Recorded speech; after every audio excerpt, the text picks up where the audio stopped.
Babi, joyeux anniversaire. Les attentes, on a demandé de système.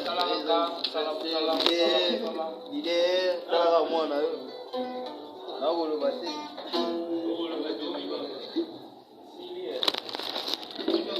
Elle doit y aller.